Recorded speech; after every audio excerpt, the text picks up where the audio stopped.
In this episode, we are going to be back on the RC 1390. We need to make a few changes now that we have some data on the bike, but we're also going to be installing some much needed goodies.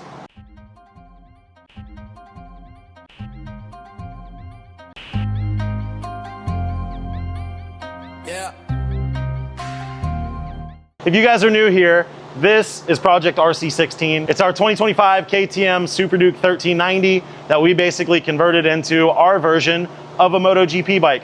We were running our track kit on the bike, but we are going to be building a street kit as well. So we want to showcase that. But before we do, we want to install some upgrades. So there is a few changes that we'll make suspension geometry wise and things like that. But today, it's a very special day. We have a lot of goodies. As you can see, we have the Race Torx thumb brake. This is the full like superbike style kit with the line that goes down and converts the rear reservoir, everything, adjustable thumb plates, all kinds of stuff. Dale is an awesome dude and makes amazing parts. Like honestly, the engineering on this stuff is just incredible. We also have the DBK special parts, 3D Tech billet masters that we ran on the RC8 1290. We have the billet clutch master and the brake master. If you didn't know this, Duke bike actually started out making parts for Ducati, but now they make parts for a lot of other bikes. And they also make these really what we call Nintendo switches, but these are like race switches, right? And you're thinking, anybody that has a SUPERDUKE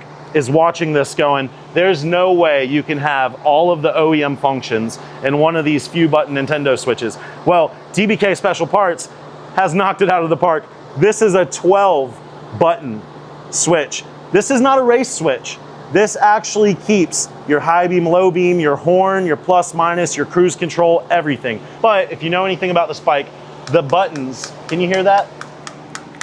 The buttons are really plastic and finicky. So a lot of people have issues with these switch gears. You're wearing gloves, you're a little hard on these plastic buttons and they break off. And one of these left side switch gears alone is like 600 bucks. So the DBK Special Parts one, I mean, all together is less than one of the switch gears. And what's really cool is the right side, the start stop, the home button, all of that, this actually mounts to the master. So this will kind of clean up the space that we have on the clip-ons to give us a little bit more angle that we can rotate these as well. I also want to give another huge shout out to Sprocket Center. They have been with us a long time as well as the other companies. So we are really excited to try out some new gearing on the 1390. This is kind of a bit different from the 1290 because 5th and 6th gear are a lot more close ratio on the 1390 engine. So we're trying some different gearing out on it as well as the best in the business, putting a 3D chain on there. I've seen these chains go 15, 20,000 miles, hard ripping. This is just the best chain. You got to pay to play.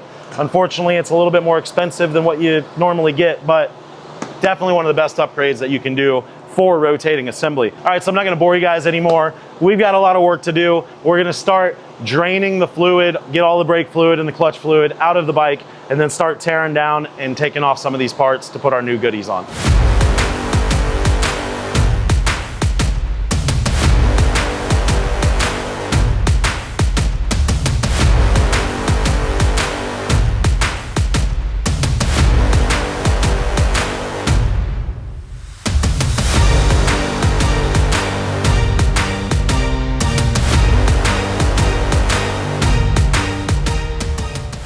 All right, so we've drained the brake fluid, front and rear, the clutch fluid, everything. So what we're gonna do is we're gonna pull this plunger out, and then the Race Torx kit comes with new O-rings and the circlip to put this sweet little plunger. It's like a little billet aluminum plunger that has this threaded style that you'll put a banjo bolt and then our new provided Race Torx brake line.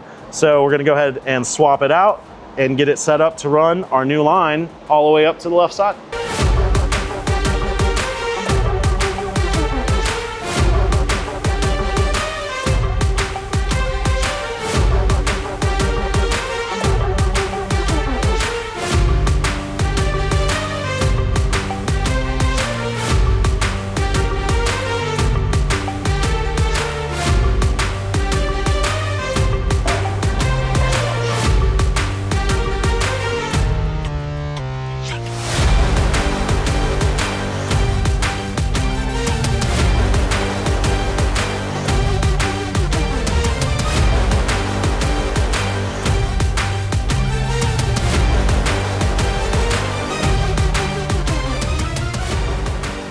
All right, so we're gonna stop for a second. We have to pull the tank off so we can get to the switches, all that stuff to swap it over.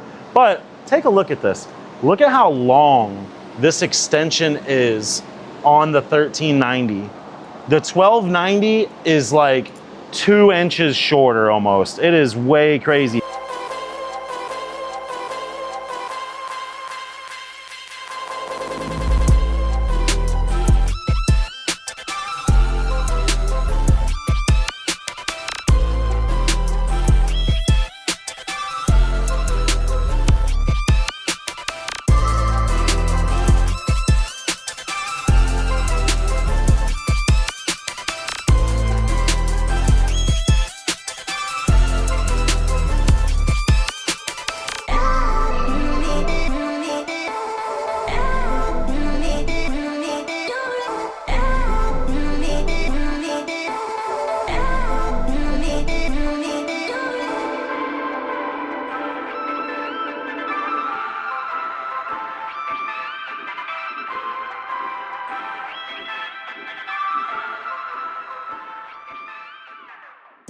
If you've ever installed master cylinders and upgrades like this stuff, the easiest thing is to like get everything off of the clip-ons or the handlebars and then place it where you want and then run your lines, your hoses, everything. So you can see we have taken up all of the real estate on the left. We have our clutch pressure switch that will feed into the OEM harness. That way all of the safety interlocks will be good and we won't have any like limp mode or quick shifter issues, which I think is the issue on the 1290 RC8. But we've got both masters on there. We've got all kinds of reservoirs, all of the reservoirs. We have the thumb brake mounted, we have the brake side mounted, along with all of the Nintendo switches and the pods. This is just a pretty cockpit. This is a nice place to be. This is a really nice place to be. The last thing that we really need to do is run our thumb brake line. So I'm gonna grab the extended line that comes in the Race Torx kit and we will mount it up right here and run it around. Imagine the intake tube is right here. So these lines, you wanna route them correctly. So we had to spend a lot of time, doing our routing and management. So imagine intake tubes right here, and we are going to run this through the frame all the way down there.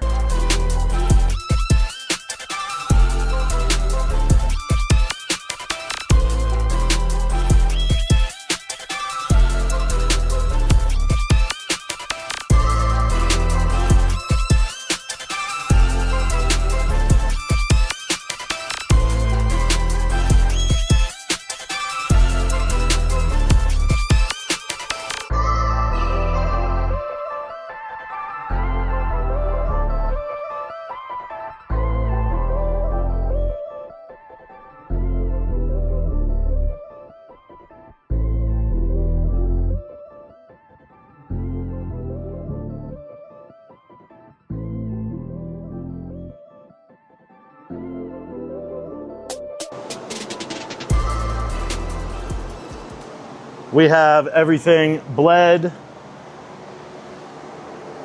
fresh brakes. Ooh, feels so good. That's like over the handlebars right there.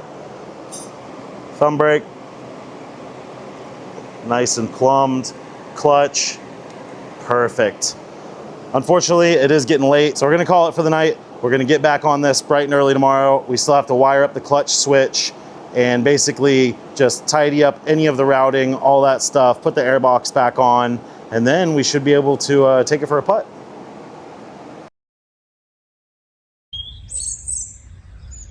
We're back on this thing, day 2. We finished off bleeding the brakes, all that stuff, and then we were coming in and we were like, okay, we have to wire up the clutch switch, go over all the routing and everything, but there's something I want to address. Come in close here. If you'll look, this is what the 1390 SUPERDUKE velocity stacks look like. If you're not familiar with the bike, they have what's called shower injectors, meaning that this injector bolts here to the top of the velocity stack and it atomizes fuel and shoots it down into the throttle bodies.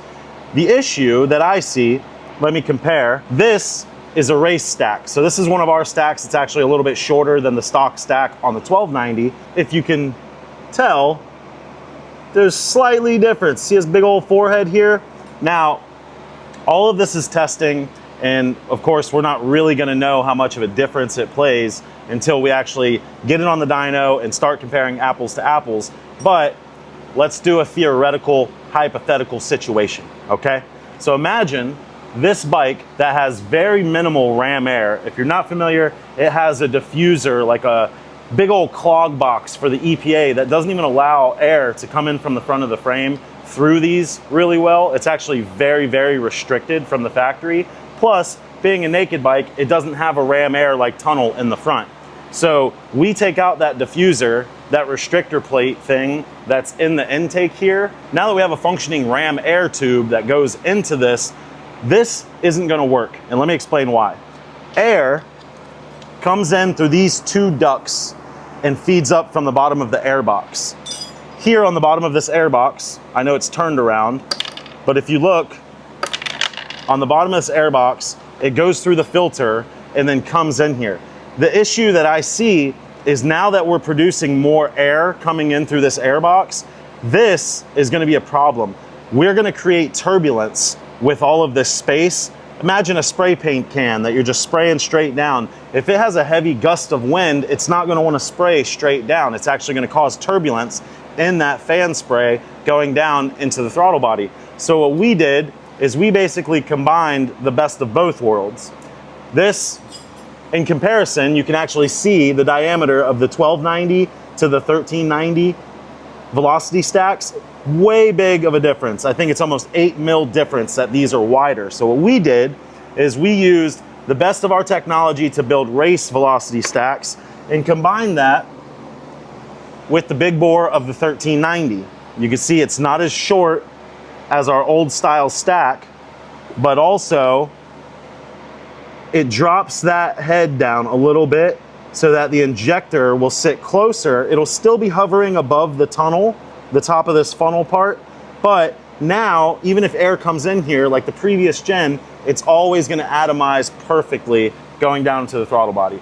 Or it could suck. This is one of those things to where we don't know why KTM did it that way, but theoretically, my brain just won't allow that to work with this situation of ram air. So we're not gonna know 100% till we're on the dyno to data test it, but if we keep everything apples to apples with the exhaust the way it is, everything else the same way it is, and just swap out these components, we're gonna see if it makes a difference. Last time testing on the 1290, the 3rd gen SUPERDUKE, these made almost the same exact power, maybe like a quarter more horsepower all the way up top, but they made almost 6 more horsepower through the rev range from 4,500 RPM to 7,500 RPM. So this does help with the mid-range. I do believe that this is like extra high, maybe to help out with the mid-range torque, or maybe it's for emissions, we don't really know. But let's go ahead and throw our new style velocity stacks in here and get this airbox back on the bike.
Good.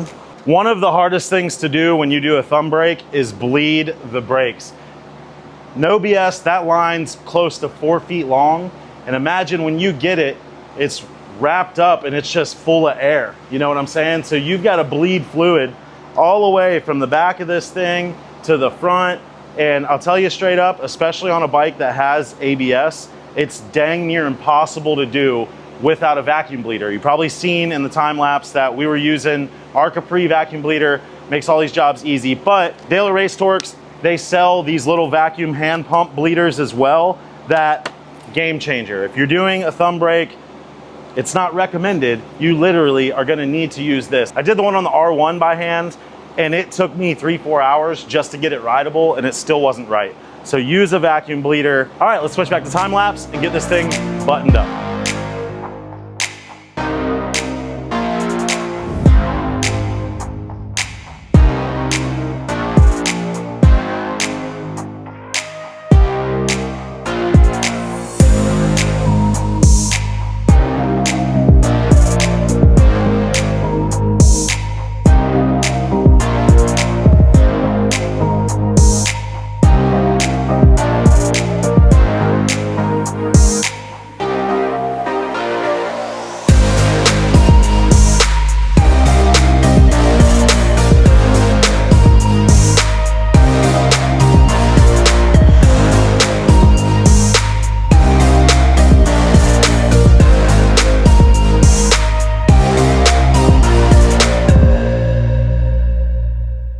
All right, let's get a good sound clip. Let's figure out. Look at these awesome mics. It doesn't really. Bro, just put it here. These are slicks. Oh, perfect. That is everything on the bike that we're gonna be doing in this episode. Let's bring this down and show you guys firsthand all the goodies. Woo, look at that chain. That looks so good.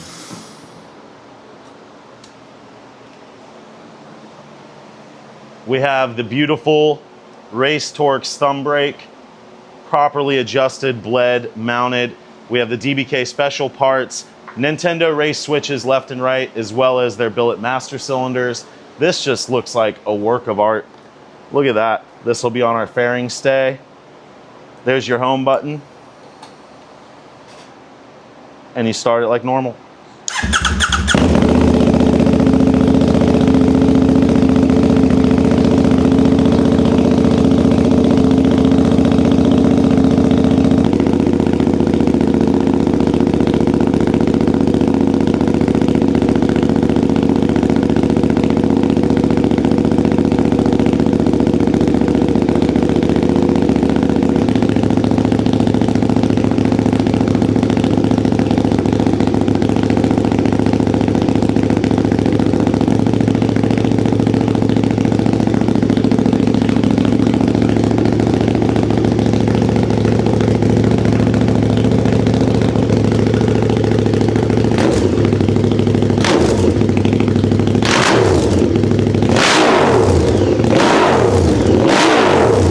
Next episode, we will be installing our street kit and getting to take this thing on the dyno for some more tuning, and then we get to take it on its first maiden voyage on its first street ride. Thank you guys so much for watching. As always, it's a pleasure. We'll see you next time.